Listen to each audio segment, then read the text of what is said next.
Вы не поверите, но в Крыму существует специальный объект, который способен укрыть несколько подводных лодок и 1000 людей от прямого попадания ядерного снаряда. Сегодня вы узнаете, какие бывают защитные сооружения, от чего они способны укрыть человека и как построить свой собственный домашний бункер. Приятного просмотра! Бункером обычно называют специальное защитное сооружение, которое предназначено для укрытия людей и специальной техники в случае опасности. Они бывают самых разных типов, начиная от индивидуальных, в которых может разместиться небольшая семья, и заканчивая гражданскими, в которых помещаются сотни или даже тысячи людей. Различаются защитные сооружения и по своему предназначению. Некоторые нужны для защиты от климатических катастроф, например, ураганов и смерчей, а некоторые нужны для спасения в случае военных действий. Именно из-за возросшего числа военных конфликтов и страхов среди населения о начале Третьей мировой войны количество предложений на рынке о возведении частных бункеров сильно возросло. Обычно индивидуальные защитные сооружения на случай военных конфликтов представляют из себя погребы, расположенные под землей на глубине нескольких метров и защищенные железобетонными стенами и перекрытиями. Такой бункер может спасти в случае бомбардировки, но при прямом попадании ракеты или мины прямо в сооружение он вряд ли поможет. А в случае ядерной войны выжить в нем возможно только в случае, если вы будете находиться далеко от эпицентра взрыва.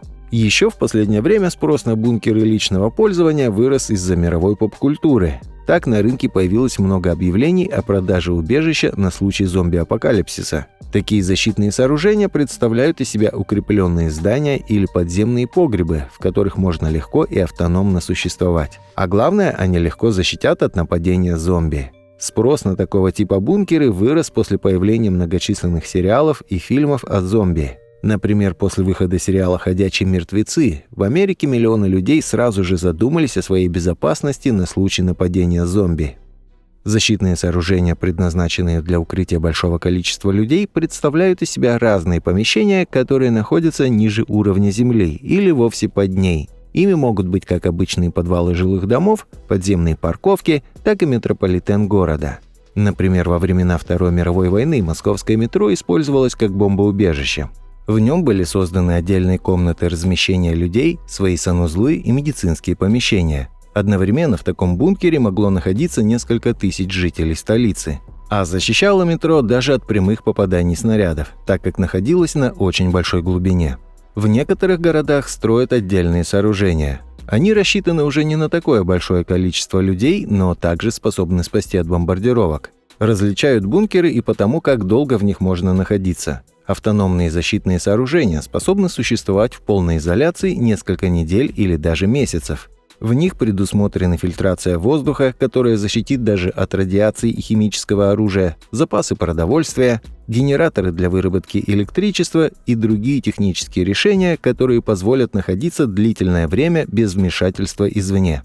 Есть бункеры, рассчитанные на нахождение в них в течение нескольких дней. Предназначены они в основном, чтобы пережить самый пик военного конфликта или климатической катастрофы. В них не предусмотрен ни большой запас продовольствия, ни другие защитные сооружения. После того, как вы разобрались в том, какие есть бункеры, нужно решить, какой вариант подойдет именно вам.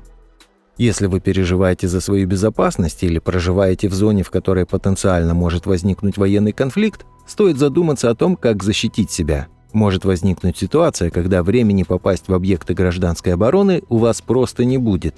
В этом случае спасти в критической ситуации может свой личный домашний бункер. Разместить его можно как отдельно на участке, так и встроить прямо в дом. Обычно в случае встраивания в дом его размещают прямо под ним. При этом защитное сооружение нужно разработать еще на стадии проекта. Им может стать обычный погреб, а может быть и продуманная система помещений, которая способна функционировать автономно. В случае, если вы уже построили дом и возможности усовершенствовать ваш погреб для повышения безопасности нет, подойдет вариант размещения подземного бункера у вас на участке. Сделать это можно как самостоятельно, так и обратившись в строительные компании, которые специализируются на такого рода работах. Главное – определить, какие характеристики помещения вы хотите получить. Если основная для вас задача пережить самый пик опасности, то подойдет даже обычная бетонная коробка, находящаяся под землей на глубине нескольких метров. А если вы хотите, чтобы в бункере можно было укрываться длительное время, то нужно сразу на этапе проектирования продумать все технические помещения и то, как будут выполнены системы жизнеобеспечения внутри сооружения. Стоить все это, конечно же, будет намного больше, чем в случае с погребом или коробкой под землей, но и класс защиты будет намного выше. В случае самого простого бункера, представляющего из себя укрепленный погреб или бетонную коробку под землей, стоимость составит около 1 000 000 рублей. Обычно в эту цену входит само сооружение, представляющее из себя бетонные стены с тепло- и гидроизоляцией. Есть варианты специальных модульных бункеров. Их привозят в уже готовом виде на место строительства и просто закапывают в землю. Такой вариант будет дешевле и удобнее, да и на заказ могут сделать огромный и самый защищенный бункер. Если бюджет у вас не ограничен, то можно задуматься о строительстве автономного защитного сооружения. Такие бункеры будут состоять уже из нескольких помещений, так как для разных систем по очистке воздуха и выработке электричества потребуются свои отдельные комнаты. Стоить это будет уже намного больше, ведь в этом случае нужно продумать качественную приточно-вытяжную систему с системой очистки, приобрести дизель-генератор, разместить резервуары для топлива, воды и технических жидкостей, а также сразу продумать систему хранения продуктов питания. Зато в таких бункерах можно находиться с большим комфортом длительное время и пережить не только самый пик опасности. Стоимость таких автономных сооружений уже достигает десятков миллионов рублей, что, естественно, позволить себе сможет далеко не каждый. Выходом опять же могут служить специальные модульные бункеры, стоимость которых порядком ниже. Или можно разместить все в одной комнате, жертвуя своим комфортом. А если вы решите построить у себя на участке дом, то стоит присмотреться к производственному объединению «Система». Компания занимается быстровозводимыми модульными зданиями и уже давно зарекомендовала себя на рынке как качественного подрядчика. На выбор предлагаются самые разные варианты блоков, начиная от обычного офисного модуля и заканчивая сложными техническими сооружениями, например, для очистки воздуха. Компания использует в работе свои собственные наработки и патенты, благодаря чему качество возводимых зданий имеет очень высокое качество. По желанию заказчика можно построить как отдельно стоящее маленькое сооружение, так и огромные многоэтажные дома. Подробнее о ПО-система можно узнать по ссылке в описании. После того, как вы определились с тем, какой бункер вам нужен и какой бюджет вы готовы выделить на него, можно начинать строительство. Естественно, с самого начала нужно разработать проект, в котором будут учитываться все параметры вашего будущего сооружения. Например, обязательно нужно провести геологию, чтобы понять то, какой грунт у вас на участке. Это делается для того, чтобы определиться с качеством гидроизоляционных работ, потребности дренажной системы и других важных параметров. После стадии планирования можно начинать первые работы. Сначала вырыть котлован. К слову, если вы не хотите никакой волокиты с оформлением вашего сооружения, строить подземный бункер нужно на глубине не более 5 метров. Это ограничение закреплено на законодательном уровне, и мы не советуем его нарушать. Если ваш проект предполагает строительство бункера на большей глубине, потребуется получить соответствующее разрешение и лицензии. После сооружения котлована идет сам процесс строительства. Тут есть два варианта в зависимости от используемой технологии. Модульные сооружения будет достаточно просто разместить в вашем котловане, после чего закопать их. В случае, если вы самостоятельно строите бункер, следующим этапом станет сооружение опалубки для возведения стен и перекрытия. Толщина стен будет зависеть только от ваших потребностей. Кто-то сильно не переживает и закладывает толщину стен в пару десятков сантиметров, а особенно тревожные личности возводят железобетонные стены и перекрытия толщиной в метры. Естественно, от этого параметра зависит и то, насколько защищенным будет сооружение, но и цена будет сильно отличаться. На этой стадии сразу нужно учитывать наличие у вас разных технических помещений. Например, если в вашем бункере предусмотрен сантехнический узел, то перед заливкой бетона нужно продумать, где будут проходить технические вводы и выводы. После того, как будет построена коробка бункера, идет процесс создания технических защитных систем, если они предусмотрены проектом. Например, для дизельного генератора потребуется отдельное помещение, так как он достаточно сильно шумит и выделяет много тепла. К тому же нужно продумать решение проблемы выхлопных газов. Потребуется сразу сделать их вывод на поверхность, чтобы они не скапливались в вашем бункере и не отравляли его жильцов. Нужно сразу предусмотреть технические резервуары. В них должна храниться питьевая и техническая вода, топливо для генератора. Следует предусмотреть и место хранения грязной воды, например, из туалетов и ванных комнат. Все это потребуется для автономной работы вашего бункера. Далее идет возведение вентиляционной системы. Она должна забирать воздух либо с поверхности, либо из специальных резервуаров. Например, можно использовать баллоны с кислородом, чтобы не переживать об очистке возможно загрязненного воздуха с улицы. Правда, в этом случае будет страдать автономность сооружения, так как находиться в нем можно будет строго ограниченное время. Если в плане построить систему очистки и обеззараживания воздуха, будьте готовы выложить достаточно крупную сумму. Системы по очистке воздуха от радиации и химического загрязнения стоят очень больших денег. Естественно, все эти системы лучше располагать в отдельных помещениях. Делается это для большего комфорта. Но если вам важен функционал и более низкая стоимость сооружения, то комфортом можно пожертвовать и разместить все в одном помещении. А дальше вы узнаете о самых крупных бункерах в России.